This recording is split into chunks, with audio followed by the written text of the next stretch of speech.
hour. My name is Mikhail. I am the creator.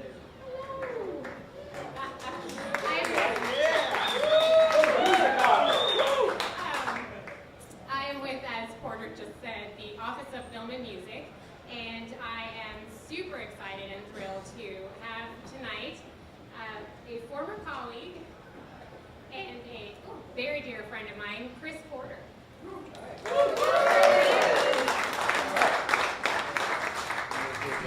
Comedian's way, I don't need this. Come over here. Thanks for coming to me, buddy. Wow, I didn't know what I was looking for here. Can you hear me all right? Well, I can talk loud anyway. I may need this. Great to have you here. I've been asked to talk a little bit about the programming world of festivals, and I'll mainly do that, but I kind of want to give a little bit of an overview, big picture thing, so that'll kind of dictate where I go with this conversation. So, and I'm not sure, I guess it said on the thing, so I worked on the Bumbershoot Festival for about just, a little 18 years, and among some other events, and thank you.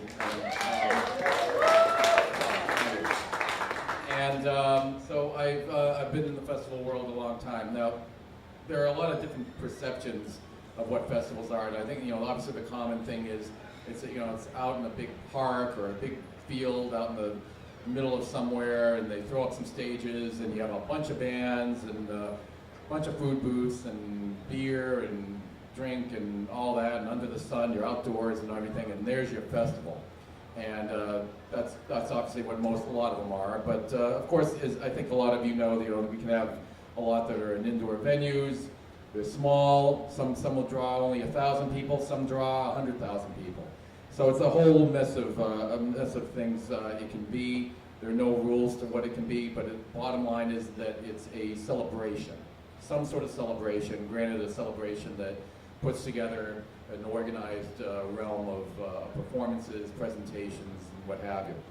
So festivals have been around actually for centuries. Although, of course, the common idea of what a festival is has been more decades old. Certainly very, very prevalent in Europe.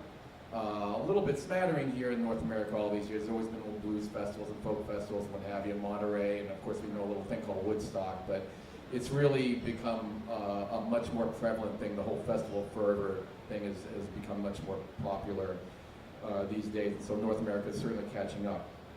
Now, the bottom line is, too, this may sound like an obvious thing to say, but the festival is a business. Unless it's one that's paid for by a billionaire, which hardly Strictly Bluegrass down in San Francisco sort of is, or has some significant public or school funding.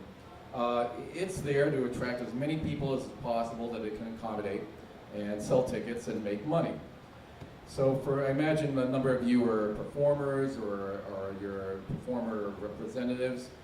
You've got to make something clear that don't ever think that the festival there is there as a public service to make you famous or make you well known. That's just sort of like saying that a nightclub's there to entertain people and not really sell drinks and sell tickets. That sounds like an obvious thing to say, but I have had many conversations over the years with musicians who really were on a learning curve about harsh realities of concert life and everything. So I just want to mention that because it's quite on the contrary. A festival wants you to help give it exposure, you being a performer, whether by you drawing your fans, drawing media attention because you've got some sort of buzz thing going on in the media world, or perhaps in some cases, certainly cases sometimes at Bumbershoot, you may draw some sort of integrity or credibility points that you bring in that help that festival in some sort of public relations way. But about money, I mean, some festivals are certainly more aggressive about making money than others. And not to take anything away from it, making money, we're all trying to do that. But some of the festivals that are usually more aggressive about that are usually the ones that are run by AEG Live or Live Nation. But there've certainly been some smaller ones that have made some money along the way as well. And these days, it's kind of interesting from my point of view in that, I go to these conferences. I just came back from Nashville from this thing called Polestar Live. Polestar is a concert industry magazine and support system, and also another one called IMF Con, which is the International Music Festival Conference. And I bumped into a lot of people from established festivals, but a lot of new people who are, yeah, we're starting a festival. We got a brand new festival, and sometimes it's because they had some deep pockets, or they just have this love of festivals and they're starting. And that's great, but sometimes a lot of them are in a, they're going to hit reality very, very hard. I can see it coming a mile away, because most festivals really do not make a dime the first 5 years, and as I say, the first 5 years if they're lucky of their existence, and that's even if they last 5 years. Every time you turn around, there's some new festival, and then what happened to that festival? That was fun. It's gone already? Wow. It's really, really tough, and whoever starts a festival has to make sure that they've got some deep pockets and know that it's a long-term thing. And that even goes for the Coachellas and the Bonnaroo. They made no money. In fact, they lost tons of money when they first started. I bring all that up because all these festivals, though, hold on to some degree of a dream to sell out all of their tickets, to run smoothly, to have the artists that play at the festival tell other artists, this is such a cool festival, you should play it. Everybody wants to play this festival. It's so awesome. And also all the patrons to get on social media and say, they had such a fantastic time, this festival rules, and I can't wait to buy tickets for next year's festival. That's what we all want. That's the goal, a win, what I call a win-win-win situation. Win for the patrons, win for the artists, win for the producers of the festival. So, now getting into the programming part of it, how does a festival get there? Now, I'm talking about programming here. I don't have time or opportunity to go into the production realms, the sponsorship, selling techniques, and marketing schemes, but they have, obviously they're a huge part of it. The production people do a lot what I call nightmare prevention, making sure things run smoothly. Sponsorship, doing all kinds of sales tactics. This sponsorship world goes up and down as far as opportunity for festivals. And of course, marketing has evolved so differently with the whole social media world. But all of that doesn't happen. It's all, unless there's programming. It's all driven, it all starts with programming. The programming people are building this ball, and they're starting to roll it down, which our other colleagues kind of catch, but it all starts with a program. It's not going to happen. And that ball gets made by the programmer, aka the program director, aka the artistic director, aka the talent buyer, aka the curator, and also aka the booker. I'm really glad we don't use the word booker too much anymore. It sounds like booger, and I'm glad we don't use that. But talent buyer, I even hear people not wanting to use that name. It's getting a little overused, but it is what we are, because we're the shoppers. We're the shopper. We're buying this talent, and we love to spend money. We really do. Much to the chagrin of executive producers of festivals and the festival accountants. I've had many a talking to over the years, but that's what we do. And in a lot of ways, my job sometimes felt like I'm a little bit like akin to a stockbroker, and I'll get to why that is in a little bit. Whether we're talking about a huge festival like Bonnaroo, or a more of a genre-specific one like Decibel would be one, or the Electronic World, or the Winthrop Blues Festival, that doesn't really matter. Whichever one we're going to be looking at, the common things that we all focus on, aim to achieve, at least the ones that are successful and notable. So the first step of the whole programming process for any of us is looking at our headliners. And that can mean, generally range from that getting, $1,000 for a very tiny festival to $1 million or more for these big mega festivals, thanks to Messrs. McCartney, Springsteen, and Jay-Z, among others. So it's whatever the size of the festival, we're going to focus on that first. Not to say that we're not going to look at the mid-size and smaller things. How I did it is because I knew I would always have these other stages always, we keep to our plan every year. So I'd work on all of that kind of together. But it all started, the first thing I work on would be the main stage acts. And the last thing I seem to finish was the main stage acts. That's always the most challenging, which I'll get to in a sec. But depending on which acts you procure, the festival would procure as headliners, that'll sometimes steer what you do for the other festival, for other parts of the festival. But you have to be smart with your money, though. If say you have $500,000 as a budget, you're not going to spend $450,000 of those dollars on this one act. Although some have, and many of those don't exist anymore. But you got to be smart about it and make sure you work this all out in proportions and make sure that you look at your festival as a big picture, even though your headliner is your driver for so many of your tickets. But also, depending on your festival and what your goals are, so many people go to festivals for that whole realm of discovery and seeing some of the smaller things. At least that was the context of Bumbershoot and how I looked at it. Some festivals look at it differently, admittedly. Which headliners you go for depends on, of course, on your audience. For the sake of this conversation, I'm going to go over sort of the what we'd call mid-size and large festivals: Bumbershoot, Sasquatch, Bonnaroo, Coachella, Squamish, that sort of thing. Ones that have multiple stages and to some degree will delve into some different genres of music and age groups. So the first thing I'd be looking at, really, or the whole realm of what's in my mind, is what I call timeliness. Who is timely to book? Why is, usually people talk about the buzz that an act will have.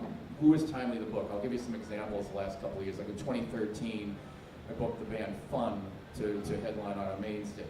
Now, that one was a little tricky because they had some hype earlier in the year, so and they were one of our first bookings, so it was in this was like toward the end of 2012, I booked them. And human beings, especially in this sensory overload world that we're in with media and everything, they're a little fickle, and I had to think, in 9 months, are people going to care about this band? Now, luckily, the prospector in me, and that's where this job gets stockbroker-like, I was spot on because they ended up on the Grammy Awards. They ended up winning a bunch of Grammy Awards. Their next single did quite well, and they interestingly became actually the biggest drawing band we had at Bumbershoot that year. It was even more than Death Cab, which surprised me. So that was an interesting example of that. Also, Kendrick Lamar, also he was on this sort of trajectory as well. M83 that same year as too. They had that one single, and it just kept rising. They started getting played on KXP, but then all the other, commercial stations started getting on them, and that was a big thing. So again, it's timing. And even last year, it's not always the young bands. Wu-Tang Clan, who we'd had years before, and I know they do well. People would want to see them, but there was this hype that all of the guys were going to be back together again. Of course, there was one guy missing. There's always one guy missing. But they were all there, and there was hype about this new record that they had and all this. So again, older acts or newer acts, there's some sort of buzz. So I'm looking at that initially, and then have to go through the little exercise. Is the band available? I always have to kind of explain this to people. God bless the patrons that we have, and even the ones that complained a lot, and they're like, why don't you book so-and-so? Why can't you book this band X? I hate you. You won't buy band X. Well, band X is in Europe all the time, or band X's bass player's got a drug problem, or band X. There's all these reasons why they're not available. So sometimes they're not available, or in a more practical way, they were in town in June, and it doesn't make sense for me to have them 2-3 months later. I need to make sure we maximize our audience. So that's a big thing. Are they available?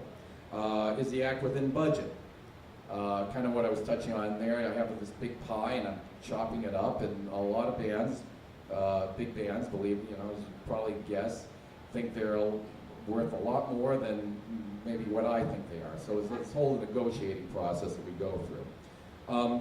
Also, one thing that's really important that's gotten a lot of programming people and production people in many a fight is, can that band be accommodated from a production standpoint of that festival?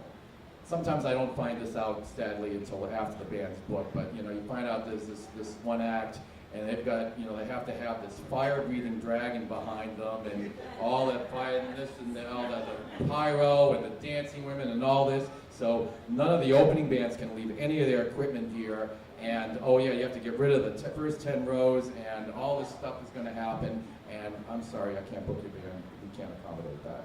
So that sort of thing, you have to, as a program, you have to have some, understand the practicality of certain acts, and also don't throw your production people under the bus when you book something and you make their lives miserable. I never wanted to do that to my production guys, at least never intentionally. And then also, as I kind of touched on to the other D, so to speak, the fourth thing is recent attention, album, social media rise, there's some airplay, and this is where I'll go in the stockbroker comparison.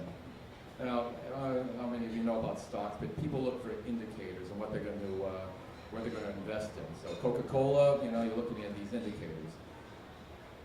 People who book, anything from nightclubs to festivals are looking at indicators. Anything from the old indicators would be how many tickets did the band sell last time they were in town, how much airplay are they getting? Are they getting a lot playing KXP or KNDD or KMTT, wherever? And then, I don't even know if this stuff's around, a sound scan. We were looking at, how many CDs they sold in the market. Those are all valid indicators now, but then there's a whole slew of other things that social media plays. Vimeo plays, YouTube plays, legal downloads, illegal downloads, Facebook friends, Facebook likes, Facebook, Twitter, etc. All this whole thing. I had a couple of websites. One was called Music Metric, which actually isn't offering the service anymore, which is too bad. I like what they did better, but also another one called Next Big Sound. And there's other realms you can look at that'll boil all this information down. Now, it couldn't be an end-all, be-all for why I booked something, but it was a tool. It was a very eye-opening tool, and I'll give you an example of that. In 2012, I booked a guy named Mac Miller, a hip-hop artist, for our main stage. Now, in that year, I'd say anybody over the age of 26 years old, barely if they knew at all who Mac Miller was. But I knew that every single kid, high school kid in the Seattle metro area, knew who Mac Miller was. And there were over 12,000 people to see the guy. And if you looked at those old indicators, his album debuted at Billboard #1 one day, and then it was totally gone about 3-4 weeks later. But he kept putting out product, and there was all this under the radar thing. And if I had gone through the old conventional wisdom, that would have gone right past me. And we ended up booking him, and it's those kind of things that I have to be very cognizant of that whole sort of invisible parallel universe going on about booking an act like that. Now, that's not to say that works for everybody. Older demographic acts, like booking the Replacements last year, or Heart, or Tony Bennett, or certain acts that we have like that, or Mavis Staples, they're not as socially media driven. So why I would pick somebody like that kind of varied. I mean, a lot of times we're booking somebody like that because of educated hunches or certain aesthetics. I was looking for a certain kind of act, and I knew it was a good quality act. And even for younger acts, I'd go through that exercise. My head was always churning and all this stuff. Analytics to gut feeling to reality, all these things were all in my head. But it was interesting with older acts, just having that name recognition. It's the same reason, like recent years I booked anybody from the Zombies or Meat Puppets, or Mavis is a good example, Mavis Staples, where normally if they came into town, they might sell like 300, 500 hard tickets if they came in and played a club. But in the festival context, because they had that sort of recognizable name, I've heard of the Zombies. Yeah, I used to live those old records. From these people, we'd never usually go to see them. But in the festival, yeah, why don't we go walk over there and go check them out? And the Zombies, everybody I just mentioned played to 4,000 to 5,000 people when they came. So that's like kind of an eye-opening thing. And some festivals, it works that way. It certainly did at Bumbershoot. So all festivals that program current recording, though, going back to the younger stuff, particularly acts that draw 15 to 30-year-old crowds, we're all the festivals, all of us are going to that great department store of talent and fighting over those same Christmas gifts. We're all fighting over the new Xbox or the Tickle Me Elmo doll or whatever the thing is this year that everybody's going nuts for in Christmas. We're all fighting over a lot of things. We all wanted that Outcast reunion. We all wanted the Replacements reunion. We all wanted Lorde. And this is why if you ever look at a lot of different festivals that happen all over the country, all over North America, you see a lot of patterns. You see a lot of the same acts playing over and over again. And that's because that's who's available and that's who's got all that buzz. most acts that I ever lost an opportunity for wasn't really so much because Sasquatch or Capitol Hill Block Party had them, no. What I usually lose out on them is because they're in Europe.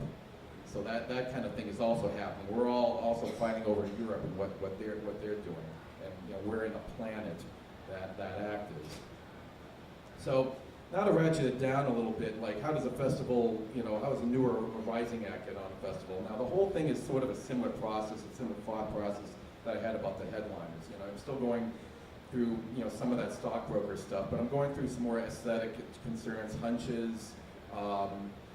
Also, you know, what's bubbling under? What buzzing act is going to mean something in 6 months? But also, how's that act going to help with the flow of the festival? Are they going to be something that's going to be memorable for people? Also, maybe is this act kind of a good investment in the future? Kendrick Lamar was a perfect example of that. You know, I paid him, I think, $3,000 to open up for Big Boy in 2011, I think it was. And his star just risen, and he and his management team were very, very appreciative of that. And we were blessed to have them headline a really great special show for us 2 years later. And I can bring up, you know, local band, you know, more regional act situations like that too. Now, most acts, you know, you'd love to play a festival. You know, lesser known acts can pitch themselves like they would with any venue or anything. Pitch yourself to a festival, but know that I would get literally like about 2,500 submissions between the lists I'd get from the agencies submitting to the local bands sending me something on email or Sonic Bits or whatever. Like over 2,500 ideas for the 110 to 120 slots I had. That's pretty daunting and time consuming, and you really have to, so like 1 in 25, 1 in 30 bands is going to get picked of everything that got pitched to me. And actually probably less chance if you really don't have much going on in your career as far as, you know, making a splash out there. So all I can impart to any band, and you know, forgive me if it sounds cliche, but it's the reality. It's just to keep doing what you're doing. You know, practice a ton, play out as much as you can, play out as smart as you can. Word will get out that your audience is building, and that that, you know, more attention is being brought your way. My job, as it is with a lot of programs and festivals, is that we're supposed to pay attention to that. And you know, if we're not paying attention to it, then we're you know, bad programmer. And mind you, like the club and venue buyers, you know, we're all inundated with submissions, but it often feels like to us sometimes there are more bands than people listen to them. But we have to say no to a lot of worthy bands. If Bumbershoot, for instance, had been an 8-day festival, I still couldn't have booked everybody I wanted to or felt it was worthy. I wish it could, you know, if it was every day, you know, in a year I could have filled it up, but you just can't, you know, it's impossible. But always, I think the best programmers would always aim to keep in mind those people and keep the relationships going. That so hopefully in about 2, 3, maybe even 4 years, we have a slot for you. So I know I'm kind of at that time, yeah. So anyway, I could have gone on for hours, but that's everything in a small nutshell. We've got a few minutes, so does anybody have questions or comments? Yes? So you book bands for Bumbershoot, and then once you get there, how do you determine like who's playing at what spot at what venue? And also, do you look at bands and say, gee, they have sort of the same people who might want to see them? And Great question. Yeah. It's juggling and putting a jigsaw puzzle together all at the same time. And the quick answer to that, because again, I could probably write a dissertation on that. That's a great, you know, the whole flow of the festival. And I always tried my best to, like, for instance, like putting like things together and not having like things fall, you know, run into each other. Like say, you know, like a soul funk band's on one stage, and then I've got another one on another stage. I really aimed not to have them on at the same time. Sometimes schedules didn't always, the band didn't always work out that way, but that would be the aim. And sometimes we put sort of thematics together on some of the stages. Sometimes it was very subtle, sometimes it was very purposefully, like, you know, putting like a world global music bands together and all that. It sort of depended on, you know, a whole host of factors. I mean, generally we'd have some of the bigger bands on later, like any festival. But sometimes it made sense from a line, you know, this is where I'm working with my production guy of a crowd egress and liney, situation. Sometimes it behooved us to have some bigger bands on a little earlier, depending on what stage I'm talking about. It was all kind of a flow, and you're looking, I'd have this grid that I'd plug everybody in, and I just stare at it. And like, oh, that shouldn't happen there. We're going to move that over and move it around just like so. There's like one thing I would try to do too, since Bumbershoot was such a varied festival, and the old conventional wisdom in the old days would be like, okay, we have 3 reggae bands, well, we'll put them all like one on each day, so everybody would come all 3 days. But we're finding like, in more recent years where people really want more bang for their buck, that doesn't work. They're only going to go maybe 1 or 2 days. Try to have some of that light thing. So for instance, last year, Saturday tended to be a little more of a hip-hop heavy day. Sunday tended to have a little bit more, bands that would draw a 40-something crowd. That wouldn't be exclusive on those days, but I try to do that so people would feel, more behooved to come that certain day. How important is the promotional package, like the video and promotional materials for a band or a group versus the Facebook likes notoriety? Well, it all goes in the mix. I mean, promo material, first off, I hope, don't send anything to anybody. I mean, this is all email and everything. Every now and then I get some press packs. I'm like, why did you waste your time on this?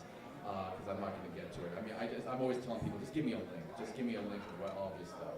Now, granted, it's just like you're selling something, and there's ways to, more points you give, and if they're positive for your act, that's great. But then also, I'm so inundated with stuff that I almost get blind to it. It's almost like there can be a point where you get too much stuff to somebody. I think, the main thing is put your best foot forward. It's your resume, right? Essentially that you're getting a job, so you put that together. The main points. Here's some links to our website and our Facebook page. I include the Facebook page. Usually somebody would send me something, a little synopsis, a quick synopsis of what they do, and like 3 or 4 links. That's it.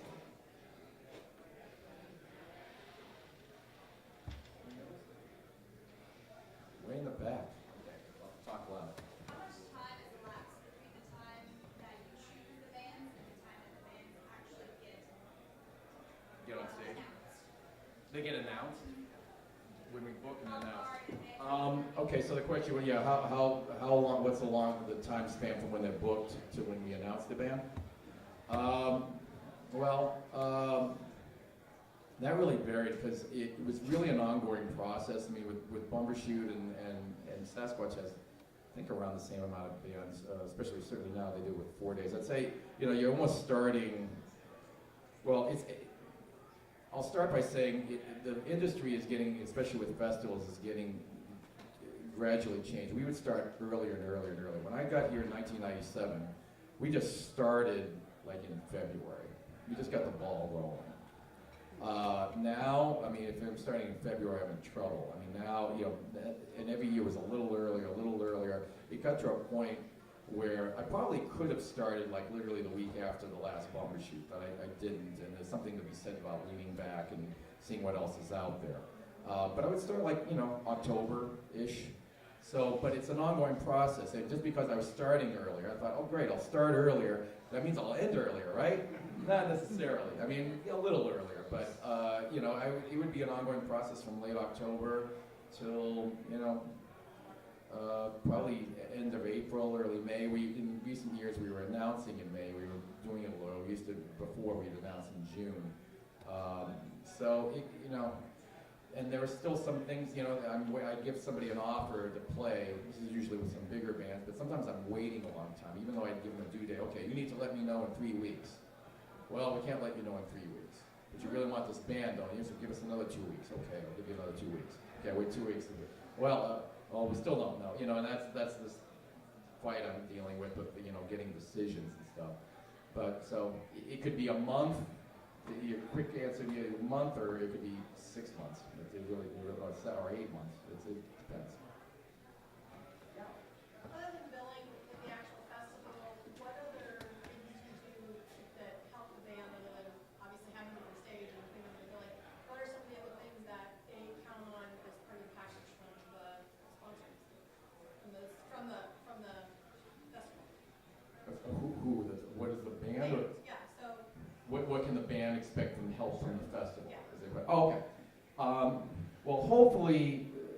hopefully that festival's got a really good marketing team and everything, and they're working closely with that act to help promote them and everything, and all social media, all the ads and all of that. I mean, in the end, I mean, what a good festival does for an artist is put them in the right situation, put them in the right stage. They're not this small band and they're playing in this big stage and there's 500 people in front of them. That's great, but it's in this 10,000 area, so it feels good. You want to put them in a comfortable spot. I don't want to put an act in any more uncomfortable spot than it is uncomfortable for me. So it's putting them in the right space, having some good production, having good communication, and all that. And then obviously it's a great exposure thing, as you touched on, having them on stage and all that. That's a big thing. But leading up, to me, I'd always say that you have to be careful. It depends on how many bands that, you don't want to inundate the marketing department too much, but it's having really good, clear communication with that marketing department and giving them all the tools they could use early as possible. Then, if they're really savvy and they're on it, they're going to, in turn, use that, and your band will get a lot more attention in the grand scheme of things than the other bands, because they'll be like, okay, such and such a newspaper wants to do an article on some local bands. I haven't heard from these bands, but your band got back to me. Cool, we'll put you guys together. So it's just being very proactive. It's about being proactive on both sides. Now, that depends on if the festivals get their shit together, but hopefully if they do, they'll help you out. Yeah. So you've been doing Bumper Shoot, but at the same time you were doing WOMAD for a few years at Marymore Park and concerts in the pier. So it's a two-part question. Do you think there is festival fatigue, and if you don't, do you think Seattle's ready for more festivals? That's a question that comes up. Like I was saying earlier, like going to those conferences and everything. I mean, is there festival fatigue? And some people are afraid of it, and some people are kind of in denial on it. And I think it depends on which market we're talking about. I think there are places. I think in the Northeast there's plenty of room. Here, as I say, so here. It depends on what scope of festival. I think there's room for little festivals. And again, it depends on, I suppose define little festival. I guess it's something that's under 10,000 people. Big festivals, I don't know. I think, see, the thing is, if, WOMAD, those are kind of different animals in a very different time, because both of those there were some boom years in the late 90s, early 2000s. You had, dot-com boom. There's a lot of money being thrown around from sponsorship levels. WOMAD was tough because it kind of goes back to when I was saying 5 years you need, because WOMAD never made any money. It lost money every single year. But it was on to something, and it's too bad because it had some deeper pockets and a good thing. I think maybe it would still be with us. Who knows? And the pier, well, they had to rebuild the pier and then finding another thing. So those are kind of different animals. But and the time in our world that we're in, there's so much more, which I think you're getting at. It's just like, is there too much? Are we at like critical mass on stuff? I wonder that. I don't have an answer exactly on this thing, but I would be wary to bring anything else in that's more than, say, needs more than 10,000 people a day, or even needs more than 5,000 people a day. I think right now, the prevalent thought is nationwide, and I think it particularly applies to here, because literally in the summertime, I feel like you go anywhere in Washington and Oregon, there's some festival or fair going on every single weekend somewhere. To me, it's more the niche ones or something unique.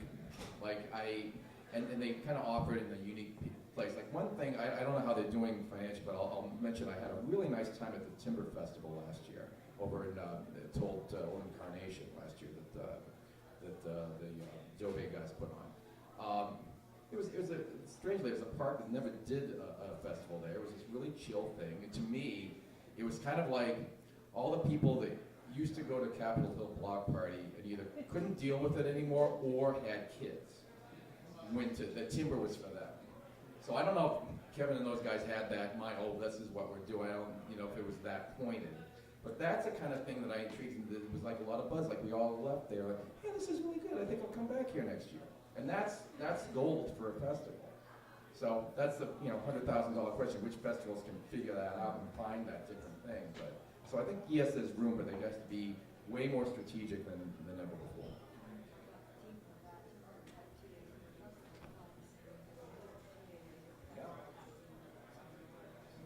Yeah.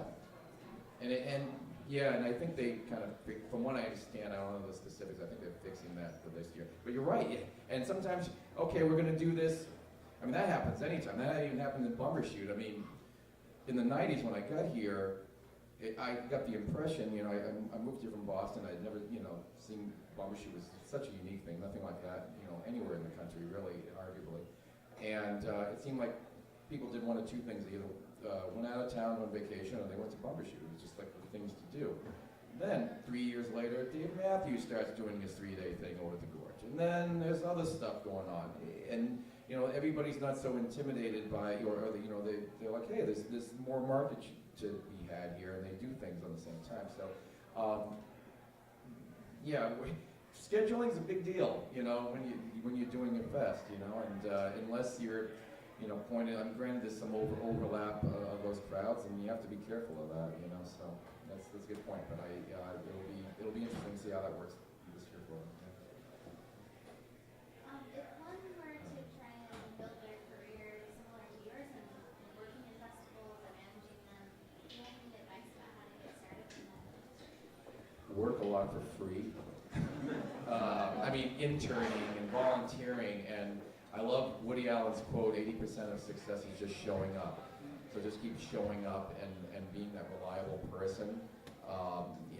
I slotted out kind of in a different way. I was in the club world, but it's a very networky, this entertainment business is very networky, and you meet people from all over, and it's just whatever task, no matter how menial it may seem, do that as best you can, and get out there and meet people, and don't be shy to ask questions and things like this. So boom, you're already in the top 10 percentile of being, getting to meet people. But that sort of thing, it's just getting out there and having a lot of genuine interest and energy. I think we have time for one more, or are we done? Okay, one more quick one. You said you negotiate with the larger national acts. Yeah. And so for you, what did you use as a bargaining chip or leverage when you're trying to negotiate? My festival is so awesome. Why wouldn't you want to give me a discount? Come on. My bargaining chip was opportunity. Sometimes we had to, our Bumbershoot was generally speaking much less of a ticket price than most of the other festivals, especially the festivals that have come out in the last 7-8 years. Like the old timers would come up to me and say, I remember when Bumbershoot was free or $10. And I'm like, that was 35 years ago. Maybe you ought to get over it by now. But we've always been trying to be a little less. So that was, and then sometimes that was a thing. Some people like that, and they were like, okay, we won't charge you $200,000, and you're working our routing, and we know Bumbershoot's really great, and we love that it's in the city, and we have the reputation and all that. That just over time, that's a bargaining chip. But when I first started in the 90s, I used to have to sell the festival a lot more than I had to in recent years. And that just kind of, your bargaining chip's your reputation and what you've done and what you've proven. So, and if you don't want to do it, there are other bands that will want to do it, hopefully. Guys, thanks so much. I had a good time.